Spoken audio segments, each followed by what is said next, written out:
del déglu del xool Feeling Dakar. Amis internautes de Feeling Dakar TV, comme ni ma koy waxee Feel in Canada Montréal, donc depuis quelques jours ñu ngi Montréal, donc dénicher un peu les stars les starlettes ñi nga xam ne vraiment ñooy def le buzz gis ngeen jaar nañu fii Seydina Ndiaye Mola Morgan.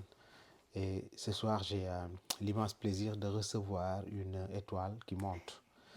C'est une starlette noonu laa ko mën a tuddee parce que fii ci Montréal moom nee nañ mooy seen star quoi donc Reissa noonu la tudd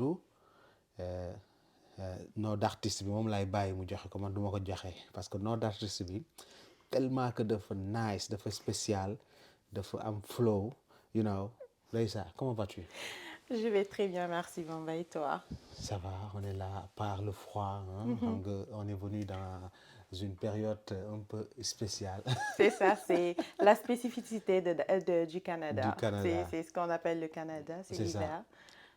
J'ai jamais pensé venir ici en hiver, mais bon, vous savez, des fois, nit ki dina am lu ko yëkkati loo xam ne du mën a ñàkk. Oui, et puis en plus, il y a une première atout. C'est ça, découvrir l'hiver au Canada pour une première fois. Mais, et tu te rends compte que c'est pas si pire, hein? C'est ça ni nga koy déggee da ngay tiit parce que voilà may ñëw waay Canada sedd bi jënd ay manteau yu ngand yooyu noonu xam nga ay Timberland fii c'est des choses yi nga xam man solatuma ko woon quoi tu vois ça fait très longtemps depuis ma doon nekk ci hip hop bi laa doon sol ay Timberland you know mais bon c'est pas quelque chose qui tue quoi Ouais, mais il faut dire que c'est parce que tu n'as pas encore vécu le pire là. Quand on va arriver à moins 35 là ou la tempête de neige et tout là, tu vas sentir qu'il y a hiver et hiver. Mais sinon c'est un plaisir de te dalal aujourd'hui dans Feeling Dakar TV. yaa ngi seetaan Feeling Dakar bu baax. bu baax maa ngi seetaan Feeling Dakar et puis tu sais j'aime bien comme le fait que ngeen ñuy tenir j'aime bien le fait que ngeen ñuy tenir au courant de l'actualité suñu toogee gis par exemple les faits divers qui se passent actuellement. Notamment par exemple le procès là qu'on est en train de faire par rapport au décès de Aziz Dabala et tout. kon Feeling Dakar nga koy xoolee quoi. dama koy xool et puis j'aime bien au fait analyse yi ñuy def et tout parce que je les trouve tellement pertinentes. Donc ouais c'est ça, j'aime bien, je regarde. Merci beaucoup. Alors nom d'artiste bi Kinouche. Kirouche Di. Ouais, Kirouche Di. Moi je disais Kinouche mais capté leen ko comme ça ngeen capté Kirouche Di.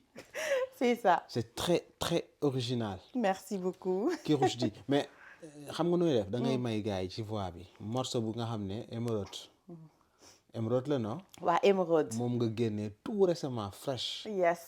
maa ngi si gis sama benn xarit Anangulu moom star la quoi moom. Anangulu instant yi moom mooy star au Canada nag. mooy suñu star. Incroyable waaw moom vraiment instant yi moom moo nekk à la une. mais nag da ko mérité. ñu ngi koy nuyu bu baax et puis d'ailleurs oui da nga koy gis si émeraude bi parce que dama ko choisir. comme figure emblématique de thème bi. et puis peut-être dinañ ci on va venir sur ça. voilà di nga xam le pourquoi. déjà dama bëgg nga nuyoog internet Feeling Dakar TV avec ta belle voix. ñu dégg la tuuti quoi. avec plaisir. dama nekk jigéen doon daw bëgg tekki ëllëg di dund si pax bu lëndëm lool sama aspect physique bëgg tracé sama yoon ma bañ duma ko nangu benn yoon. lu tax ñuy wax jigéen du si jëmm ji man tànn naa nekk valeur sûre fu ma taxaw nga xam ni fii man maa fi ne yow émeraude lay wuyoo man ndax émeraude lay wuyoo man ndax moom laa tolloo. Machallah waaw c'est extraordinaire, c'est une très belle voix. Machallah. Alors depuis quand yaa ngi ci musique bi? Ça fait longtemps, long story short. Musique bi nekk naa ci depuis mën naa ne 2010 officiellement laa commencé woon di woy. Mais je chantais plus dans des groupes ci ay chorales affaire yooyu loolu laa gënoon tàmm di def. puis sama carrière solo maa ngi ko lancé en 2025 yàggul bees Ah tàkk ouais, la. ouais, Yes. ouais. Kon yow bees tàq nga ci milieu bi, Bébé quoi. là. D'accord, d'accord, d'accord. Et aujourd'hui, le tube que tu viens de lancer, là, Émeraude, est-ce que tu peux nous en parler un peu plus? Parce que je pense que c'est un thème qui parle de la femme. Absolument. Ça me fait tellement plaisir hein, de prendre ce temps-là pour en parler. À chaque fois, bu ñu ma koy laaj, je ressens comme une excitation là. Émeraude. Donc, déjà, xam nga, quand on parle d'émeraude, souvent, nit yi dañuy réer dañuy ne mais lan mooy émeraude parce que ñu bëri xamuñu luy Si, émeraude. si. Alors que émeraude, c'est une pierre précieuse, tout comme le diamant. D'accord. Quand on parle du diamant, on sait c'est quoi. On sait que ça fait, vraiment, ça brille. On sait que c'est cher. L'émeraude, c'est la même chose. Ça brille, c'est cher et ça a ses vertus. Donc, vertu yi, on parle plus du calme, on parle de la paix, tout ce qui fait allusion à l'harmonie et tout ce qui est apaisant. te xam naa ne en général nit bu ñuy seet jigéen bu ñuy wax jigéen on fait souvent référence à ça. bu ñuy seet jigéen dañuy ut jigéen bi nga xamante ne dina la apaiser. jigéen bi nga xamante ne dina bëri jàmm. ku lay may jàmm, quoi. Voilà donc man diamant on parle de diamant, j'adore le diamant, tout le monde aime le diamant, mais j'aimerais aussi qu'on essaie d'élaborer un peu plus sur les autres pierres précieuses qu'on a. ñu jox leen seen place, puis c'est pourquoi j'ai décidé de choisir l'émeraude, notamment pour ses vertus. Léegi lan moo tax man ma choisir émeraude, c'est parce que maa ngi fii Canada jigéen la mais dañuy toog di seetaan actualité li xew suñu réew, mais un peu partout d'ailleurs. Puis dafa am ay phénomènes yoo xamante ne dafay arriver puis ça vient me chercher personnellement. Notamment affaire u BBL bi. Quand j'ai vu ay jigéen ñi ci ñàkk seeni bakkan, et c'est pas seulement au Sénégal hein, c'est dans d'autres pays aussi. Affaire bi daf ma métti. Après boo demee nga jéem a xool mais pourquoi nit yi di dem di def BBL? Je vais dire le BBL, mais en général les gens qui font recours à la chirurgie mais man nga esthétique. baal ma mais tu sais quand je suis arrivé dans ce pays bi ma si dëkk bi. waaw bi ma laajtee dañ ne ma mooy gel boobu def chirurgie poitrine bi. kan. yow loolu lañ ma wax. non mais on m'a dit ça am na benn waay bu ma wax loolu ma ne ko ah ouais donc yow li nga wax nii daf ma jaaxal donc yow defoo chirurgie. C'est la première fois que j'entends ça. Oh my God. non mais explique-moi quand tu l'as pas fait. Non, pas du tout. Ok. Pas en tout. Et laisse-moi te dire une chose hein.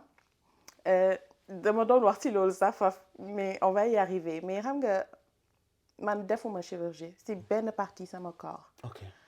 Et même sama ñuulaay bi ma nekkee xale amoon na benn pharmacie bu ñu ma doon yónnee su ma fa daan dem daa am benn gardien bu fa doon toog à chaque fois su ma ñëwee mu ne ma sama doom ma xool mu ne ma bul ma salaal xeesal. kooku daf ma marqué. Ok. Donc xeesal xanaa xamoo man même utiliser n'importe quel diw j'arrive pas. Man j'aime tout ce qui est vraiment naturel. Donc du ma bëgg di yokk ay kii et tout ça là j'aime pas ça. Donc kii wax ne kooku noonu BBL ay dënam et tout là dafa juum. C'est vraiment pas moi. Ouais. Donc c'est ça. Donc bi ma gisee phénomène boobu dafa di loo xamante ne daf ma touché. Puis dama jël temps ma dem xool au fond lan moo tax nit yi di ko def. Da ngay gis ne ñenn c'est médical, c'est très normal dañ leen koy recommander parce que par exemple am na ñoo xam ne seen dënn yi day diis di leen di jox ay problème d'eau di leen di jox yeneen kii on leur demande de dem def intervention. C'est normal. Donc man je ne juge pas vraiment les gens qui le font, mais j'essaie plus de sensibiliser sur le pourquoi on le fait. Parce que boo gisee ay nit yoo xam ne pare nañu pour ñàkk seen bakkan pour rafet. da ngay ne mais rafet finalement à quel prix. Puis da ngay gis ne dafa am ñenn ñu koy def parce que tout simplement dañoo yàgg di leen di xas. di leen ne da nga ñaaw. loolu am na. xaste dafa bëri.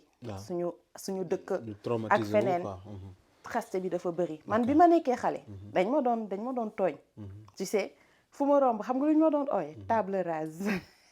table rase parce que dafa tàccoon. D'accord. Mais en fait ça m'a jamais dérangé peut-être ñàkk jom la je sais pas mais depuis toute petite man j'ai su m'imposer. D'accord. c'est-à-dire que lu nit di wax wala pression sociale man mënuluma dara tey jii màgg naa mon corps s'est développé kan moo may romb ci di ma wax loolu. donc xam nga loolu temps la rek. le corps se développe. ça veut dire que alhamdulillah. c'est ça le corps se développe n'est-ce pas. mais c'est ça donc man bi ma demee ba gis phénomène boobu daf ma métti et puis je me suis dit il faut que ma def sama part. il faut que en tant que jigéen ma jël temps bi wax pour sensibiliser samay moromu jigéen ñi nga xamante ne dañoo pare pour dem yàq seen àdduna risquer seen vie pour rafet pourquoi pour pression sociale boobu regarde la preuve en est que ñi ko def tey yaakaaroon ne buñ ko defee dañuy rafet lan la ñuy dégg sa BBA bi dafa weng kii de bosam dafa raté lii wala sax am na ñuy wax ne les regarde les effets les effets secondaires ou bien les conséquences qu'on en tire nit yi ñu naan ngeen baal ma que dañuy xeeñ et tout ça like à quel prix en fait c'est comme si da nga dem fay sa xaalis pour yàq sa àdduna waaye pourquoi tu ne t'assumerais juste pas comme tu es foofu nag la hémorroïde di ñëwee ñuy wax valeur u jigéen. mais en plus nga baal ma mais tu sais lépp rek ci sport aussi ak alimentation day defar lépp.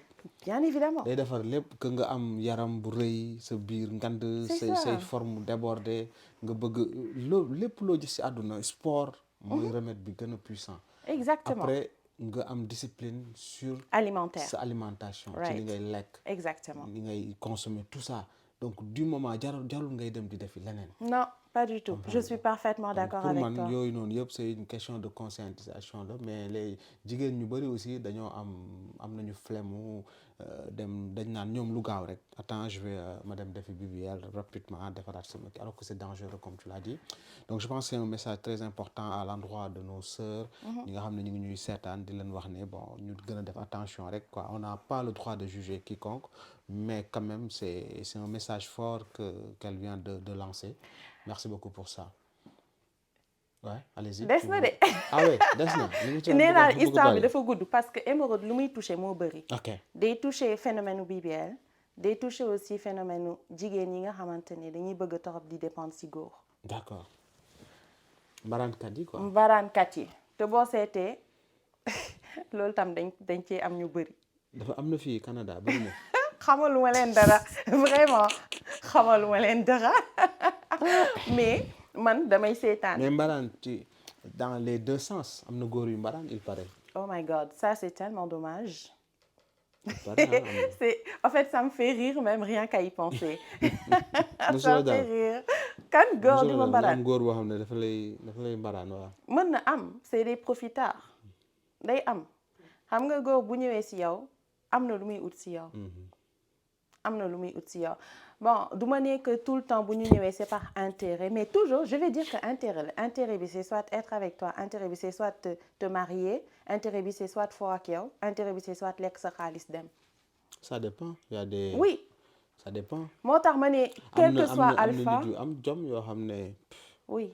ils s'en foutent totalement xamuñu boo doon am ay milliards ça lépp ci éducation la. absolument je suis parfaitement d'accord avec toi. moi j'ai toujours dit bi may gën a nekk xale na may takk jabar sama papa daf ma njëkk a wax benn kàddu ki ngay takk attan nga ko ma ne waaw mën nga ko ma ne ko waaw mu ne ma bu dee dafa am milliard yow nga am 1000 francs mu ne ma ne ko mu ne ma yemal ci sa 1000 francs xool ko li nga ko war a defal nga def ko donc loolu c'est un message fort que j'ai retenu depuis que j'étais petit donc pour man am na góor yoo xam ne dinañ nekk ak jigéen muy am milliard seen yoon nekku ci bëri am nañu après nag mën nga nekk ak jigéen mu ëppale la si elle a envie de t'aider loolu nangu nañ ko dina nangu na ko nga dimbale sa borom kër ba moom it mu taxaw.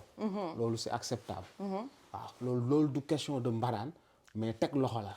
non mais loolu sax dafa di lenn loo xam ne c'est recommandé. c'est normal waaw. parce que nee nañu wala nag demeewul noonu mais nee nañu ñaari loxo.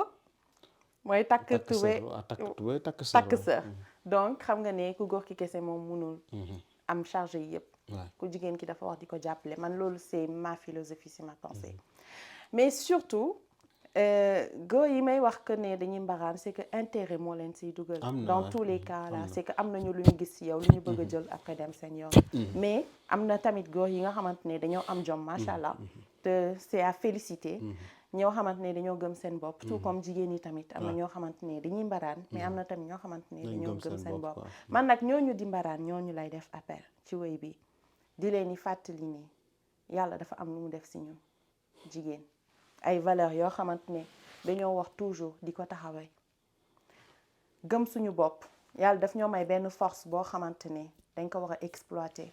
gëm suñu bopp parce que góor bu la defaral tey defaral la suba bu gannaaw suba mu xasee la ko te nit je suis pas là pour donner des conseils de vie d'accord mais en tant que jigéen gis yenn situation di arriver samay moroomu jigéen daf may metti personnellement et je me dis mais pourquoi man j'aimerais inviter mes camarades là mes camarades femmes ñu gëm seen bopp vraiment et puis ñu fight seen life loolu lay wax ci son bi ñu fight seen life comme ay sëtu ndatte yàlla ñun ñëpp xam nañu kan mooy ndatte yàlla d'accord c'est bien beau de temps en temps ñuy ut ay références n'est-ce pas références yi ñoo ñuy permettre de revenir à nous-mêmes xam ku ñu doon ak fan nañu bëgg a dem donc ñi nga xamante ne dañuy def BBL pour am góor bu riche jour boobu noonu nga xam ne BBL bi dafay yàqu ñu perdre góor bu riche boobu te man ñaan naa yàlla su may nekk ak góor que góor googu mu intéressé aussi man ci li ma doon dëgg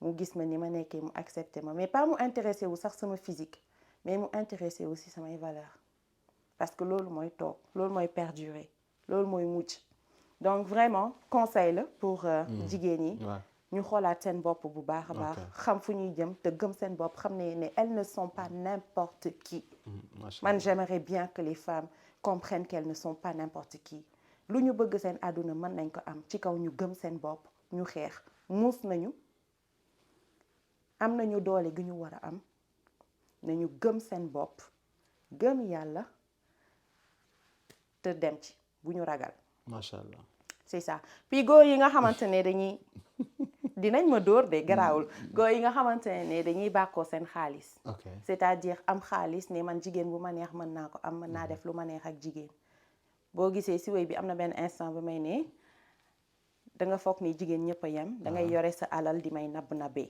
foofu tamit maa ngi wax góor yi juste pour def leen benn appel pour ne leen jigéen da nga koy respecter jox ko cër gi mu am te jigéen da nga ko war a sàmm jox ko valeur bi mu yore nga téye ko comme un trésor jigéen mooy yaay jigéen mooy mag jigéen mooy rakk jigéen mooy maam jigéen lu mu nekk ci vie bi dafa bëri donc dañ ko war a jox gëdd gi mu war a am te ñu def attention à ni ñuy traiter jigéen ñi en général donc c'est le message que je lance dans Émeraude comme tu vois là ça touche beaucoup d'aspects mais bon donc dama dund xam lu bëri xam nga j'aimerais pas trop rentrer dans les détails mais c'est par expérience que j'ai parlé surtout parce que boo gisee sax que ne su may wax xol bi laay waxee tout c'est parce que xam nga day am fenn fooy jaar c'est l'expérience qui te forge n'est-ce pas donc c'est ça ouais. Alors côté musique bi aujourd'hui comment ça se passe ici au niveau du Canada? Bon tu sais hein, c'est pas facile. Pourquoi? Parce que c'est sûr et certain que quand on quittait chez nous, on venait ici, c'était pour des objectifs bien précis. Man, personnellement, quand je quittais di ñëw fii xalaatuma woon ne sax que dinaa def musique ou quoi que ce soit. Mais bi may ñëw jàng moo ma andi woon et puis ma pare sama jàng macha allah di sant yàlla di liggéey fi ma war a liggéeyee tout di si sant yàlla bu baax a baax mais musique bi passion la si man. musique bi dafa nekk ci man loo xamante ne xaw ma en fait gisuma ko sax nu muy ñëwee mais dama nekkoon kenn koo xamante ne dama am inspiration c'est-à-dire que à chaque fois su ma xalaatee benn thème wala xalaat benn situation bind ci daf may yomb. D'accord. bind ci après su ma bindee mélodie yi ñëw ma composer sama ay son après commencer di ay musicien gauche droite est-ce que mën nga ma jouer est-ce que mën nga ma c'est comme ça que j'ai commencé à composer sama ay woy la majorité de li may woy yëpp maa ko bindal sama bopp. D'accord. mélodie yi maa ko utal sama bopp. et puis dama am tamit ñi may accompagner. ñoo xamante ne quand même ils sont très forts en matière de musique xam nañ leen sax par exemple quand je parle de Seydina Ndiaye. il a été là vraiment jox ma ay conseils. quand on parle de Pape Birahim Ndiaye il a été là il m'a donné des conseils. Baye Zal donc Zal Seck kooku moom c'est mon doyen, je le respecte beaucoup et comment on dit, il m'accompagne aussi. Donc looloo tax ma mën a allier tey sama vie professionnelle ak woy bi boole leen. jox ko nag li mu war a am. Des fois je manque de temps parce que tout simplement je dois me concentrer sur la musique. Donc su ma paree wàcc damay sonn, mais da nga war a jox musique bi li mu laaj parce que yaa ko choisir. Tu y vas à fond, c'est tout. D'accord. Yeah. Aujourd'hui, tu am na prévoir nga dem quand même Sénégal aussi def quelques promos. Bëgg nga loolu quoi. Absolutely. Ça c'est sûr et certain, j'aimerais bien y aller. waaw tamit xam nga nag il faut que fu may commencer Sénégal la war a doon parce que fa laa jóge. Donc déjà gis nga li may woy wolof laa woy. Donc c'est vraiment pour plus toucher la population sénégalaise.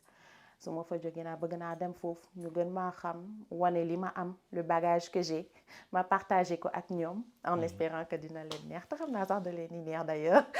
Donc c'est ça, ouais, j'envisage d'y aller Inch'Allah bientôt. C'est une artiste bi nga xam ne mi ngi cartonné fii au niveau du Canada et que ñu ngi koy ñaanal aussi carrière bu macha allah. Oh merci. Donc voilà xam nga en tout cas xam naa dina métti de nga nar a buuxanteeg suñu.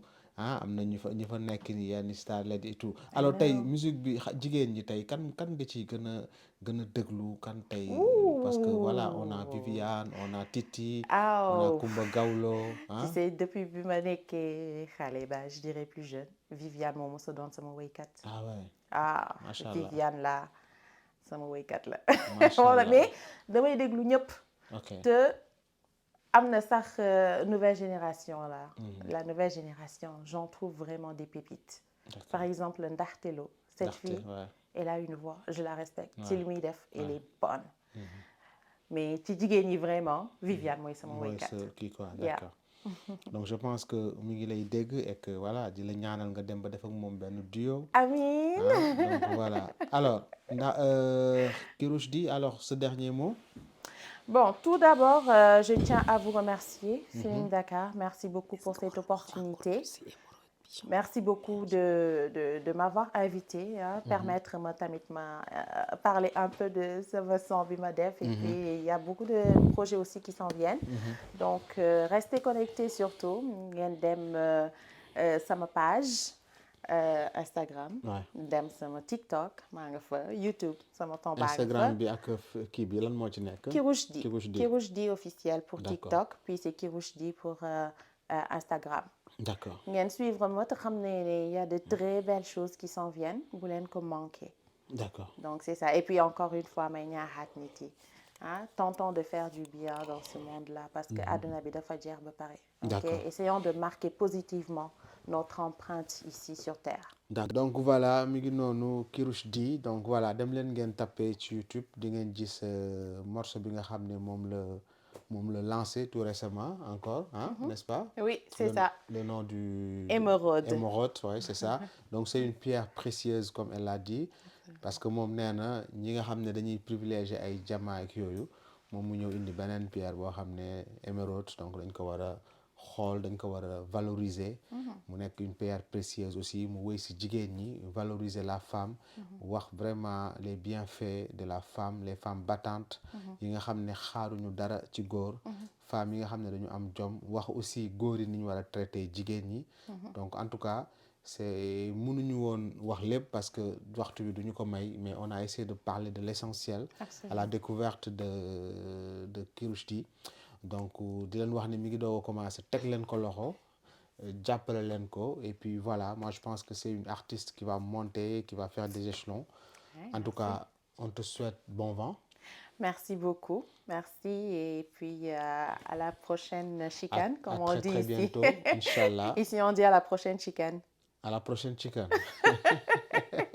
Pour dire à la prochaine, à bientôt. À la prochaine, à bientôt. Mais il faut que nga jàng tuuti québécois bi de wala. Day na waar kay xam nga québécois foog ma jàng kii En tout cas ñu ngi lay ñaanal beaucoup de succès. Merci beaucoup. Donc merci. Voilà et puis à très bientôt. À bientôt. Inch'Allah ami internaute de Feeling Dakar donc ñu ngi fii Canada àndoon ak Kirouche Di Raïssa de son vrai nom.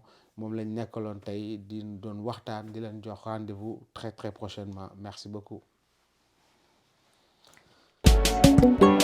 del déglu del xool Feeling Dakar